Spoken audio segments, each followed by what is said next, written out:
Hello everyone, आज আমি discuss করব Calcutta university BSc second year fourth sem এর বিসিসি 8 এর যে এমসিকিউ কোশ্চেনগুলো আছে সেই এমসিকিউ কোশ্চেন নিয়ে। ঠিক আছে, চলো আমার সঙ্গে ডিসকাস করা যাক। নিজেরাও পারলে একবার খাতা পেন নিয়ে বসে যাও, তাহলে অঙ্কটা নিজেদেরও হাত প্র্যাকটিস হয়ে যাবে। তো ফার্স্ট কি বলেছে, fx be a bounded real valued function defined on closed interval ab and p be a partition on closed interval ab, then lp minus f equals to মানে লোয়ার সাম যাকে বলে is equals to minus lower some of pf আপারের কি হয়ে যায় lpf, এইগুলো কি দেয় সেগুলো দেখতে বলেছে। তো আমি যদি f of x equals to যদি সাপোজ কনস্ট্যান্ট আমি নিয়ে নিই, ঠিক আছে, একটা কনস্ট্যান্ট টার্ম নিয়ে নিলাম আর এদের মধ্যে পার্টিশন নিয়ে নিলাম 0, হাফ আর 1, তাহলে সেখানে যদি আমি এলপিএফ বার করি, এলপিএফ এর ডেফিনেশনটা কি না summation of small M R delta R, তাহলে এখান থেকে কি পাচ্ছি 0 into half plus half into 1/2, that is 1/4।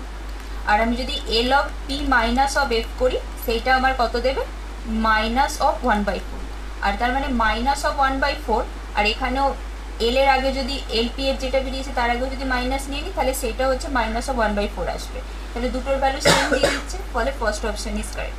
ঠিক আছে, সবাই বুঝতে পেরেছো? ফার্স্ট এটা হয়ে গেল, অন্যগুলো চেক করার দরকার নেই। তো এইটা খেয়াল রাখবে, LPF LP minus of F equals to minus of LPF লেখাই যায়।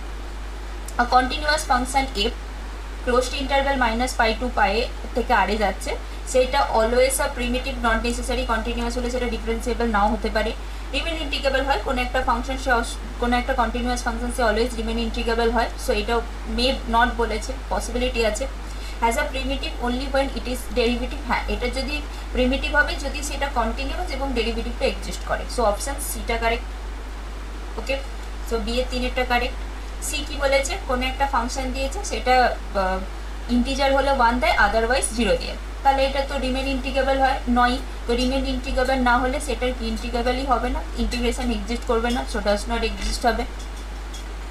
আচ্ছা, এফ আর জি যদি দুটো real valued function define on closed interval AB দিয়ে দেয় as following, F of extra কীরকম যাচ্ছে, র্যাশনালে 5 যাচ্ছে, ইরেশনালে 1 যাচ্ছে, জি অফ এক্সটা র্যাশনালে -3 যাচ্ছে, ইরেশনালে 1 যাচ্ছে, তাহলে এ প্লাস জিটা কত দেবে, এ প্লাস জি মানে এটা দুজনের যোগ করলে এ প্লাস জিটা কত দিয়ে দিচ্ছে 2, আর এখানেও এ প্লাস জিটা 2 দিয়ে দিচ্ছে। র্যাশনাল আর ইরেশনাল সবগুলো ইউনিক ভ্যালুতে যাচ্ছে, সো ইউনিক ভ্যালুতে গেলে ওটা ইন্টিগ্রেবল হবে। তো প্লাসটা পসিবিলিটি আছে, করে দেখিয়ে দিই একটা ইউনিক ভ্যালুতে যাচ্ছে, ফলে ওটা কনস্ট্যান্ট টার্মে যাচ্ছে, যোগফল কনস্ট্যান্ট টার্ম রিমেন ইন্টিগ্রেবল হয়, তো এ প্লাস জিটা রিমেন ইন্টিগ্রেবল হবে।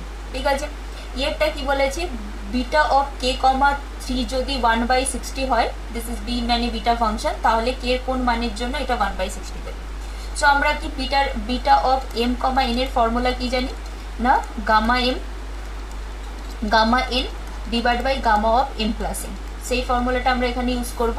তাহলে এখানে কি হয়ে যাবে, gamma 3 divide by gamma of K plus 3 is equals to 1/60, তাহলে সেখান থেকে কি দাঁড়াচ্ছে গামা 3 ডিভাইড বাই, আচ্ছা আমরা এটাও জানি gamma of N plus 1 equals to N gamma N. ঠিক আছে, তাহলে সেখান থেকে কি পাচ্ছি না, আমার এখানে K plus 2 K plus 1 K gamma K is equals to 1/60, সেখান থেকে কি দাঁড়াচ্ছে, এটা কেটে গেল, তাহলে এখানে গামা 3 মানে হচ্ছে 2 factorial divide by K into K plus 1 K plus 2 1/60, তাহলে ওখানে কি দাঁড়িয়ে যাচ্ছে না K plus 1 K plus 2 is equals to 120, তাহলে এখানে কে এর কোন মান বসালে আমি 120 পাবো। সো আমি যদি এক একটা করে চুজ করি, যদি 2 বসাই তাহলে কত হবে, 2 ইন্টু 3 ইন্টু 4 মানে 3 4 12 12 গুণে 24, 120 পাচ্ছি না, তো ফার্স্ট অপশান হবে না।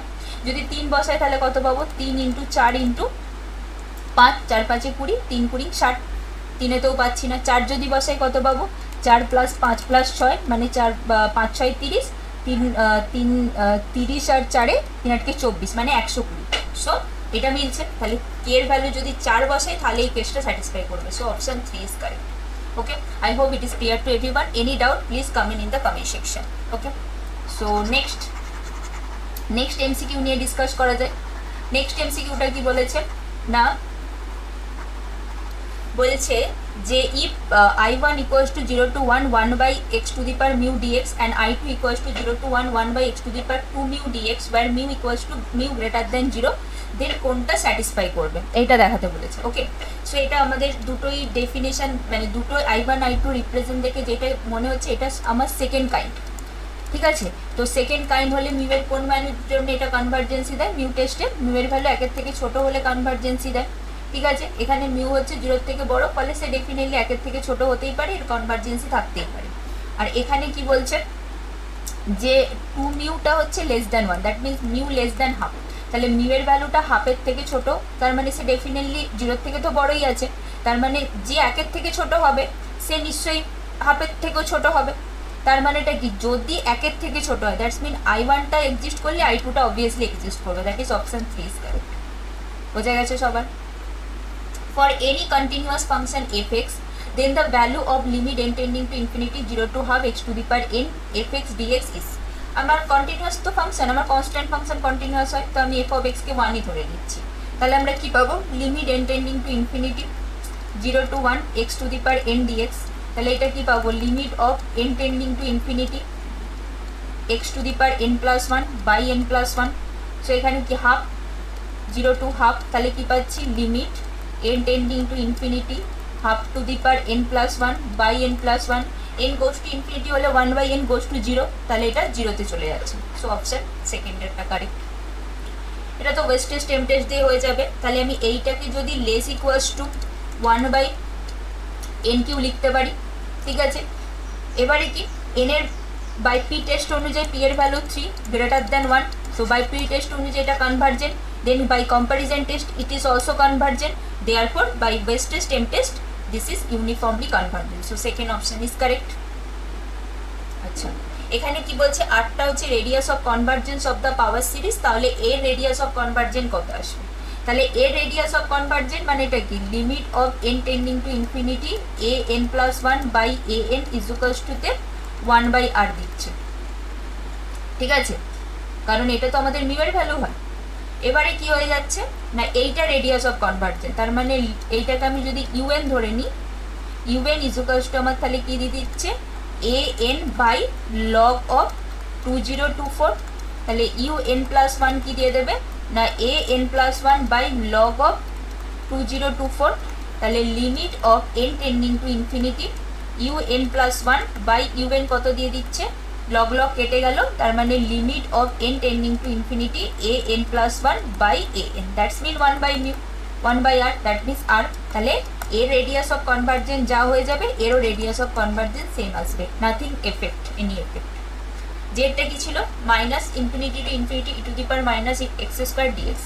তাহলে প্রথমত হচ্ছে ইভেন ফাংশন, তো ইভেন ফাংশন হলে কি হয়ে যায়, আমরা এইটাকে লিখতে পারি 2 integration 0 to infinity E to the power minus of X square dx.